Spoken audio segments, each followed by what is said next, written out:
दोस्तों नमस्कार। दोपहर 4 बजे के समाचारों में आपका स्वागत है। मैं नीलम के सिंह आपके सामने आज के प्रमुख समाचारों के साथ उपस्थित हूँ। सबसे पहले मैं खुशखबरी युवाओं के लिए लेकर आया हूँ, जो अभी प्राप्त समाचार के अनुसार सबऑर्डिनेट सर्विस कमीशन में 20,000 युवा रोजगारों के लिए भर्तियाँ निकाली गई हैं। विस्तृत विवरण अलग से बताया जाएगा। दूसरी अच्छी और सुखद खबर है कि कानपुर मेट्रो ने अपने जन्मदिन मनाने का अवसर मेट्रो के अंदर दिया है। कितना सुनहरा अवसर होगा जब आप मेट्रो की चलती ट्रेन में अपना जन्मदिन मना सकेंगे। इसके लिए आप पूरा कोच रिज़र्व कर सकते हैं, कुछ सीटें रिज़र्व कर सकते हैं। कोच के पिछले हिस्से पर कांच जहाँ पर होता है वहाँ पर हैप्पी बर्थडे लिखा होगा और सजावट के लिए आपको मात्र 500 रुपये देने होंगे। केक आपको स्वयं लाना पड़ेगा, यात्रियों के हिसाब से आपको भुगतान करना पड़ेगा। आप इसकी बुकिंग करा सकते हैं। ये एक नया अनुभव होगा, सुखद होगा, अनोखा होगा, जिसको आप अपने फेसबुक पर शेयर कर सकते हैं, अपने ट्विटर पर डाल सकते हैं, इंस्टाग्राम पर डाल सकते हैं, सोशल मीडिया पर अपने को प्रचारित कर सकते हैं। अपने बारे में खूब खुशियाँ उल्लास सोशल मीडिया पर भी ले सकते हैं और अपने दोस्तों को, रिश्तेदारों को शेयर भी कर सकते हैं। इसके बाद दूसरी खबर जो है वो थोड़ी सी अच्छी नहीं है, जो कि कानपुर के किदवई इलाके के ओ ब्लॉक से संबंधित है। यहाँ पर केडीए रेजिडेंसी नाम का एक आवासीय बहुमंजिला इमारत बनाई गई थी, जिसमें 267 आवासीय परिसर हैं, अपार्टमेंट हैं। इन अपार्टमेंट में 267 ही लोग रहते हैं, सभी आवंटित हैं।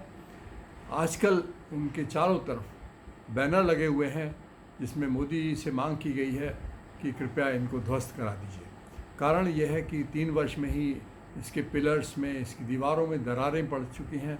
लोगों में भय व्याप्त है कहीं वो अपनी ज़िंदगी की लीला समय से पहले ही समाप्त न करनी पड़े। इस भय के कारण उन्होंने प्रधानमंत्री से ये अनुरोध किया है कि वे जो है इस अपार्टमेंट को ध्वस्त करा दें। अगली खबर भी बहुत सुखद नहीं है। कानपुर में बिधनू एक विकास खंड है, बिधनू के गुरुपुरवा ग्राम है, बिधनू विकास खंड के अंदर आता है। इसमें एक व्यक्ति जिसका नाम था अरविंद, जो 22 वर्ष का व्यक्ति था, इस व्यक्ति की लाश बिधनू के गुरुपुरवा ग्राम से बाहर बांस के पेड़ पर लटकी पाई गई है। शनिवार से ही लापता था।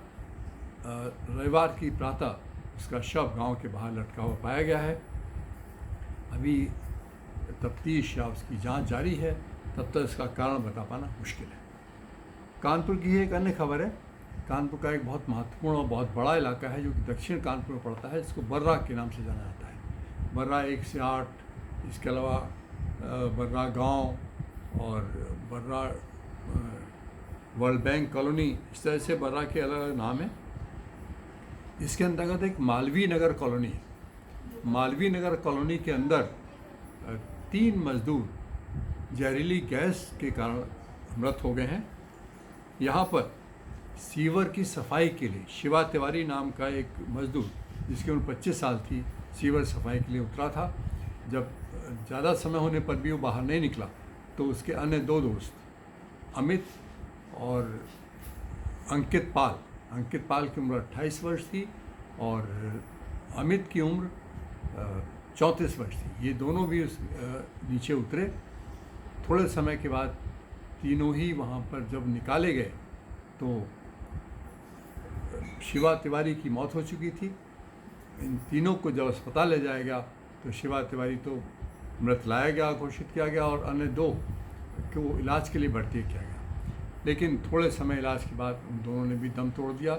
इस प्रकार कितना दुखद है कि 3 मजदूर किसी न किसी की लापरवाही की वजह से अपनी जान को गंवा बैठे हैं और तीनों ही युवा थे। यहाँ पर बहुत विचारणीय है कि हमारे देश की अनेकों एजेंसियाँ अनेकों कामों में लगी हुई हैं, लेकिन सुरक्षा के कितने प्रतिबंध हैं, उन प्रतिबंधों को कितने लागू किया जाता है। पुलिस का कहना है कि वो बिना सुरक्षा उपायों के ये तीनों लोग सीवर में उतर गए थे। लेकिन इसमें कई महत्वपूर्ण प्रश्न उठते हैं कि सीवर में उतरने के लिए पहले तो कौन कौन से सुरक्षा उपाय हैं उनको जानना फिर उनको लागू करने के लिए उनको प्रशिक्षित करना, और जो लोग इस कार्य में लगे हुए हैं उनकी भी अलग से टीम बनाना। इसके लिए आवश्यक है कि हम समाज में ये चीज़ उत्पन्न करें कि इस तरह की चीज़ें ना होने पाएँ। वो लोग भी जो सीवर में काम करते हैं हमारे समाज के ही व्यक्ति हैं, और वो जो काम करते हैं हमारी सेवा का काम करते हैं। भारत में जीवन कितना महत्वपूर्ण है ये इस बात से परिलक्षित होता है। इसके बाद अगली खबर हम चलते हैं आपको चुनाव की ओर, जहाँ गुजरात में इस समय चुनाव चल रहा है। चुनाव में जैसे कि आजकल देखने को मिल रहा है, मीडिया के लोग केवल सत्ता और सत्ता की चापलूसी करना पसंद करते हैं। अरविंद केजरीवाल ने अपने विचारों को व्यक्त करते हुए कुछ इसको धमकाने वाले स्वर में भी कह सकते हैं, कहा है कि गुजरात में चुनाव के बाद हमारी सरकार पूर्ण बहुमत के साथ बनेगी। इसको चाहे आप धमकी समझ लें या जनादेश, जो भी होगा, कुछ भी हो, हमें अपने देश के प्रति प्यार जताना है, देश के चारों स्तंभों को खड़ा करना है, मजबूत करना है। अब चलते हैं हम कुछ ऐसी ओर जहाँ हमेशा ईडी और एंटी करप्शन ब्यूरो ये सब कार्रवाई करते हैं। आजकल इन शब्दों का कोई महत्व नहीं रह गया है, बहुत जल्दी छापे मारे जाते हैं, और अब शायद जनता ने छापेमारी पर ध्यान देना भी कम कर दिया है। इसी कड़ी में मैं बताना चाहूँगा कि माओवादी क्षेत्रीय संगठन के कार्यकर्ता को महाराष्ट्र एटीएस ने छत्तीसगढ़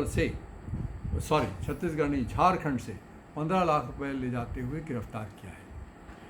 अगर हम इसको व्यावहारिकता के दृष्टिकोण से देखें तो जहां 15 लाख निकले हैं तुरंत गिरफ्तार किया गया है, बड़ी खबर है। लेकिन जहां करोड़ों निकलते हैं उनके ऊपर कोई कार्रवाई नहीं होती। कि कौन लोग, किन पर कार्रवाई होती है, आप स्वयं निर्णय कीजिए। किन पर नहीं होती है ये भी आप स्वयं विचार करिए। देखने, सोचने, समझने की बात है। हमारे लिए विचारणीय बिंदु बहुत सारे हैं।